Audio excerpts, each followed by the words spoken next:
Here, Chris Canty, do you have a problem with Jacksonville expecting to sign Tim Tebow, considering the history I just gave you?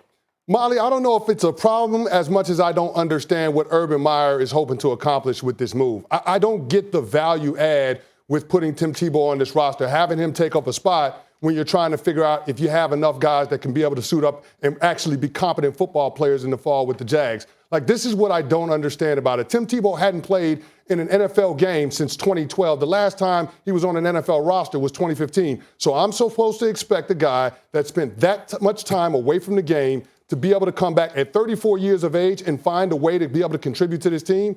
Doesn't make sense to me. So I just don't understand it from that perspective. And if you're Urban Meyer, I get that you want to have your guys as ambassadors to your program in the locker room, trying to have the ear of the other players, trying to establish a culture, trying to reiterate your messages. But the one problem with that, with Tebow is concerned, is Tebow, we don't know if he can play or not. And NFL players, you got to be able to play in order for you guys to follow you. You got to be able to play in order to be a leader. And I just don't know that Tim Tebow is going to be able to do that down in Jacksonville.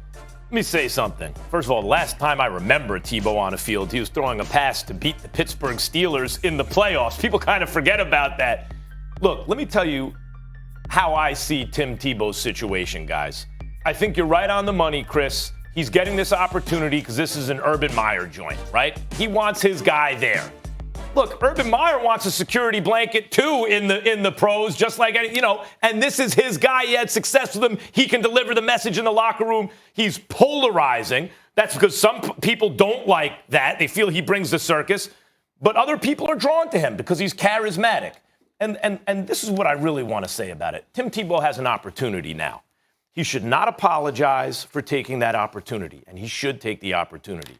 Me, I would take an opportunity that came my way for it. I don't care if it's because I have a relationship with the person in charge. I don't care if it's white privilege. I don't care if it's because I am popular in certain circles because of religion or anything else. I would take my opportunity. Now, it's not that I feel that, we'll speak to white privilege for a second, for example, that doesn't come with any strings. You should take it, and I wouldn't apologize for mine. The question is then, what do you do with it? For example, people are linking this to another issue that we can get into a little bit later in the show involving Colin Kaepernick. I think for Tim Tebow, he doesn't have to worry about anyone else's situation. He doesn't have to worry about any privilege or opportunity he has. But I do think it puts him in the position where there's a certain responsibility for him to speak out for others who don't have the same kind of opportunity he does. That said, he should take it, run with it, and go as far as he can. Yeah, Max, he can take the opportunity, but here's the thing that I would ask.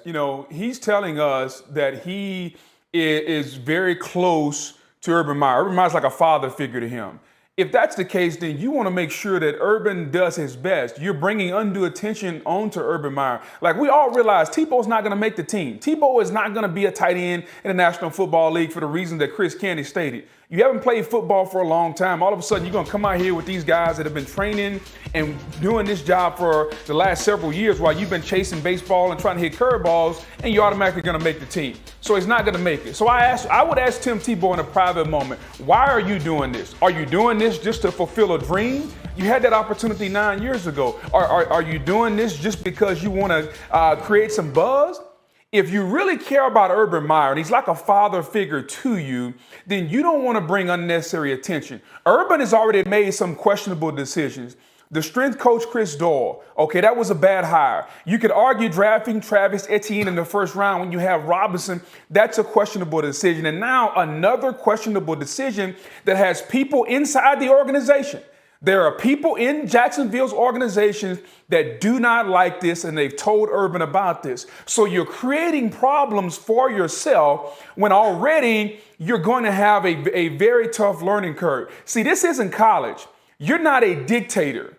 This is the NFL. It's a partnership. You got to be able to partner with your best players. And someone needs to tell Urban, you're not the most popular guy in the franchise. It's the starting quarterback. That's how the NFL works. And so for Tim Tebow, I get it, Max. You make a good point. Take the opportunity, but I would just ask you why. Why are you taking the opportunity? Let me throw something because at all of you. I don't think that you think or anyone is... else in America thinks that you can make the team. So for me, Booger. I would just ask, why are you taking it? And for Urban, why are you bringing Tim Tebow in? It doesn't solve anything. Hold that thought. Booger, hold that thought, because I want to throw this at all three of you.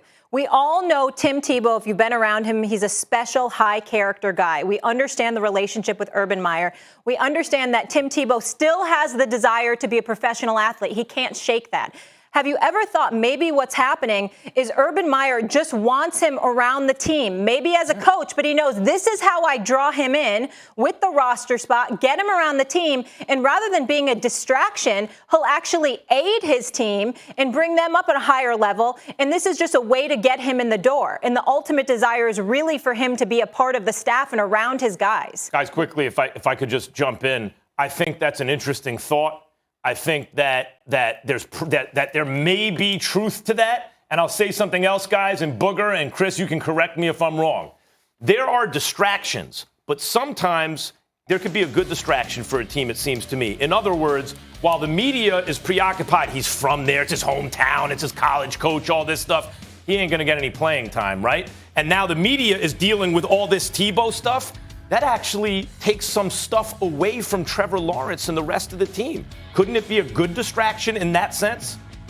Max, I don't think that's going to be a good distraction. I mean, Tim Tebow, or part of your team, that means the circus is coming to town. And I don't know that kind of noise is what you want in trying to develop the #1 overall pick in the face of your franchise in Trevor Lawrence. Why is it a circus, though, if he's a great teammate? Because he's such a polarizing player, and the fact that he is a failed quarterback and that he did decide he was going to go play baseball rather than go through a position change during his first go-round in the National Football League, I think that brings into question whether or not he deserves the opportunity. In professional sports, it's a meritocracy. And Tebow has not earned the right to be able to be a part of the NFL after 6 seasons, 8 if you want to count when he was actually on the field, and then going through a position change down there with the Jacksonville Jaguars. When you got so many players that are fighting to try to make this team that have been a part of the NFL for the last 3 or 4 years. So it just doesn't make sense to me to bring him in. It's an unnecessary distraction, especially for a coach that has to prove himself on the NFL level and a coach that's struggling with credibility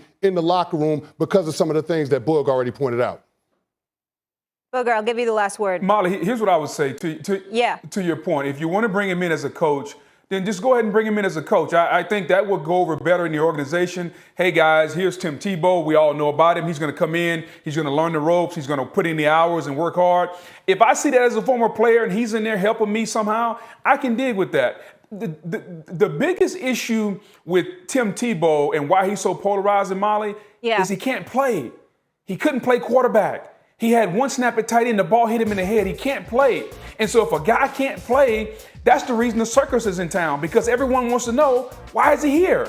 If you can't help us win and you're not going to help us make us a better organ, like, why are you here? Yeah. That's why it's a circus. And so I don't Urban think it's has just to the answer that circus, question. though, that The he tight can't- ends that coach he can't has play. to answer that question. And that's the issue. Why are we bringing unnecessary attention to a player that can't play? Look, the merit